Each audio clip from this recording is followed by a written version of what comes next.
بسم اللہ الرحمن الرحیم۔ السلام علیکم ورحمۃ اللہ وبرکاتہ۔ اعلیٰ حضرت امام اہل سنت رحمۃ اللہ تعالی علیہ، جو اہل سنت و جماعت کے نزدیک باب العقائد میں حجت کی حیثیت رکھتے ہیں، ان کی کتاب اعتقاد الاحباب، جو کہ عوام و خواص میں 10 عقیدے اس نام سے مشہور و معروف ہے، اس کا درس شروع کیا ہے۔ یہ کتاب، یہ رسالہ فتاوی رضویہ جلد 29 میں شامل کیا گیا ہے۔ اس کے علاوہ الگ سے بھی 10 عقیدے کے نام سے یا اعتقاد الاحباب اس نام سے مل جاتا ہے۔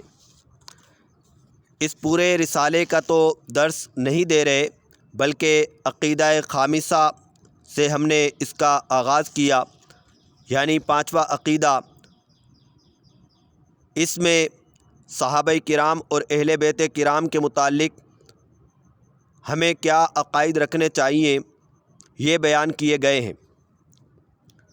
2 درس ہو چکے ہیں، یہ تیسرا درس ہے۔ اس کتاب کا درس شروع کرنے کا مقصد ہم نے بتا دیا تھا کہ پہلا مقصد تو یہ ہے کہ صحابہ اور اہل بیت کے متعلق ہمارے کیا عقائد و نظریات ہونے چاہیے، عوام بھائیوں تک، بہنوں تک یہ بات پہنچے، اور صحابہ کرام، اہل بیت کرام کی عظمت کو سن کر، آیات مبارکہ اور احادیث مبارکہ کو سن کر ہم اپنے قلوب و اذہان کو منور کریں، روشن کریں۔ تیسرا مقصد، آج کل اپنے آپ کو اہل سنت کہنے والے لوگ، انہیں پتہ نہیں یا وہ جاننا نہیں چاہتے، معاذ اللہ بد عقیدگی میں گرفتار ہیں۔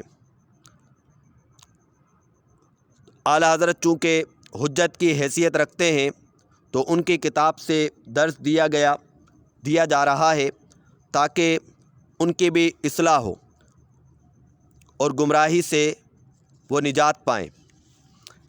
اللہ تبارک و تعالی ہمارا خاتمہ ایمان پر فرمائے اور مرتے وقت ہم سب کو کلمہ طیبہ پڑھنے کی توفیق عطا فرمائے۔ پہلے 2 درسوں کا خلاصہ آپ کے سامنے پیش کر دیتا ہوں۔ بتایا گیا تھا کہ صحابی کی تعریف کیا ہے۔ صحابی اس مسلمان کو کہتے ہیں جس نے ایمان کی حالت میں نبی پاک صلی اللہ تعالیٰ علیہ وسلم کو دیکھا اور ایمان کی حالت میں اس دنیا سے اس کا کوچ ہوا، ایسے شخص کو کہا جاتا ہے صحابی۔ اعلیٰ حضرت امام اہل سنت رحمۃ اللہ تعالیٰ علیہ نے فرمایا، اس تعریف کے مطابق حضرت سیدہ فاطمہ، حضرت امام حسن و حسین، حضرت امام علی رضی اللہ تعالیٰ عنہم اجمعین، ازواج مطہرات وغیرہم بھی صحابہ ہیں۔ پھر حدیث مبارکہ صحابہ کی شان میں پیش کی، خدا سے ڈرو، خدا سے ڈرو، میرے بعد میرے اصحاب کے حق میں، انہیں نشانہ نہ بنا لینا میرے بعد، جو انہیں دوست رکھتا ہے میری محبت سے انہیں دوست رکھتا ہے، اور جو ان کا دشمن ہے میری عداوت سے ان کا دشمن ہے۔ جس نے انہیں ایذا دی اس نے مجھے ایذا دی، اور جس نے مجھے ایذا دی اس نے اللہ کو ایذا دی، اور جس نے اللہ کو ایذا دی تو قریب ہے کہ اللہ تبارک و تعالیٰ اس کو گرفتار کر لے۔ پھر آیت مبارکہ پیش کی، رضی اللہ عنہم ورضوا عنہ، اللہ صحابہ سے راضی اور صحابہ اللہ سے راضی ہیں۔ پھر خارجیوں اور رافضیوں کی گرفت کی، کہا کہ آیت مبارکہ اور حدیث مبارکہ عام ہے، تمام صحابہ کے متعلق ہے، تمام صحابہ کے بارے میں بتایا گیا کہ ہر صحابی کو دوست رکھنا ہے، ان کی دشمنی سے بچنا ہے، اور ہر صحابی سے رب کائنات جل جلالہ راضی ہے۔ تو جن لوگوں نے حضرت ذو النورین یا حضرت علی، حضرات صبتین کریمین یا فاروق اعظم یا ازواج مطہرات یا طلحہ و زبیر و معاویہ یا کسی بھی صحابی کی بے ادبی کی یا بے ادبی کرنے کو ثواب یا مباح جانتے ہیں، ان سے کہا کیا تمہارے کان میں آ کر کسی نے کہہ دیا تھا کہ صحابہ کی عظمت میں جو حضور کے فرامین ہیں یا یہ جو آیت مبارکہ ہے اس میں یہ فرد یا یہ افراد شامل نہیں، جو تم ان کے پیچھے پڑ گئے، انہیں لان تان کرنے لگ گئے؟ پھر آگے ارشاد فرمایا کہ اللہ تبارک و تعالیٰ کا کرم ہے ہم اہل سنت و جماعت پر کہ ہم تمام صحابہ کا ادب و احترام کرتے ہیں، تمام کی تعظیم کرتے ہیں، تمام کو متقین کا امام جانتے ہیں۔ بتایا کہ عقیدہ یہ ہے کہ صحابہ پوری امت سے افضل ہیں، ہر صحابی، کہا تابعین سے بھی افضل ہیں، تابعین سے بھی افضل ہیں اور ہر ولی سے افضل ہے۔ پھر آگے ارشاد فرمایا کہ صحابہ کرام علیہم الرضوان میں آپس میں جو تنازعات ہوئے، آپس میں جو اختلافات ہوئے، ان میں سے کسی ایک کی سائیڈ لے کر دوسرے کو برا کہنا، دنیا طلب کہنا، یہ درست نہیں ہے۔ یہ آج ہم پڑھیں گے، یہی بات بتائی جا رہی ہے۔ کہا ناچار اپنے آقا کا فرمان عالی شان اور یہ سخت وعیدیں ہولناک تہدیدیں سن کر زبان بند کر لی اور دل کو سب کی طرف سے صاف کر لیا، جان لیا کہ ان کے رتبے ہماری عقل سے ورا ہیں، پھر ہم ان کے معاملات میں کیا دخل دیں۔ یعنی ہم سمجھ گئے اللہ کے فرامین سن کر اور رسول اللہ صلی اللہ علیہ وسلم کے فرامین سن کر کہ یہ عظیم ہستیاں ہیں، بس ان کی تعظیم کی جائے گی۔ آگے فرمایا ان میں جو مشاجرات یعنی آپسی اختلافات واقع ہوئے، ہم ان کا فیصلہ کرنے والے کون؟ حاشا کہ ایک کی طرفداری میں دوسرے کو برا کہنے لگے یا ان نزاعوں میں ایک فریق کو دنیا طلب ٹھہرائیں، بلکہ بالیقین جانتے ہیں کہ وہ سب مصالح دین کے خواستگار تھے۔ یعنی یہ ہمارے لیے جائز نہیں کہ ایک کی طرفداری کریں، دوسرے کو برا کہیں یا دنیا طلب کہیں، اس کی اجازت نہیں۔ تمام کے تمام دین سے محبت کرنے والے اور دین پر چلنے والے تھے۔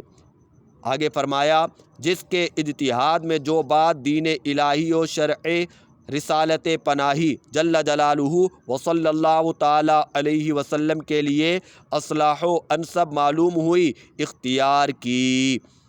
گو اجتہاد میں خطا ہوئی اور ٹھیک بات ذہن میں نہ آئی، لیکن وہ سب حق پر ہیں۔